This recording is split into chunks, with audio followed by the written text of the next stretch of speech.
And welcome to the Motor Meltdown's comic book review show. It's your host, Matthew Soul, with a special edition this week. We're going to be looking at Australian-produced comic book magazine, Oi Oi Oi.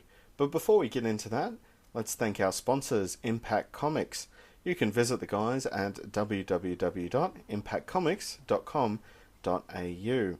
You can browse their website for a huge range of toys, comics, collectibles, you name it. And with Australian-wide shipping on all of their products, you'd be crazy not to give the guys a call. Now, let's have a look at Oi Oi Oi. If you've never heard of Oi Oi Oi, allow me to give you a quick brief. Oi Oi Oi is an Australian-produced comic book magazine. Each issue features a variety of Australian artists, writers, and their comics, from superheroes to horror, comedy, and everything in between. So without further ado, let's take a look at what's on offer in this month's issue. Okay, first up in the magazine is Magpie issue 1, written by Andres Bergen with art by Franz Cantor. Now, what would you think is the easiest way to introduce your hero? Would it be to craft a story about another hero who fails and becomes a supervillain? Now, I'm going to be the first to admit that this isn't the most conventional way to introduce a new superhero, but it is an interesting one to say the least. The tone here has a strange mix of classic superhero antics and slapstick comedy.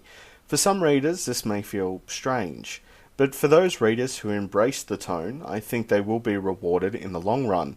The artwork is also really cool. It's very stylized and utilizes 3D computer rendering and models. I've only ever seen this technique used once before, and it does appeal to me, and it helps to give the comic a distinct feel and flavour. Now for something a little bit darker in flavour, we have Seven, with story and art by Alicia Jade.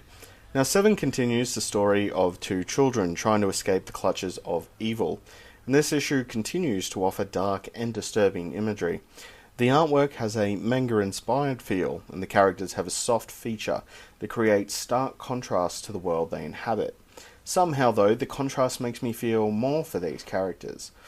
The comic itself is very dialogue-light, and that makes the story a little hard to follow. What these installments could really use is a one-page of previously to help new readers. This is more of a formatting concern, because the writer of this story is very talented. You can see the effort that has gone into the flow and description in each panel, and props to the artist as well. Seven will work well if you've read the previous installments. If not, you may be confused or lost. You can head over to www.pertreepress.com/store for completed storylines and editions, and that link is on our website in the Soli's review section. Now, are you into comedy? Well, I think I have the comic issue for you. Preston Pierce, which is written by Jason Towers with art by Dylan Naylor. This comic is a very macabre comedy with a Weekend at Bernie's twist. The insanity of the situation definitely appeals to my sense of comedy, but it may not be for everyone. The idea of two parents trying to have their dead child enrolled in school may seem like a horrific idea, until the writer adds the political correctness stance. He's not dead, he's just living impaired.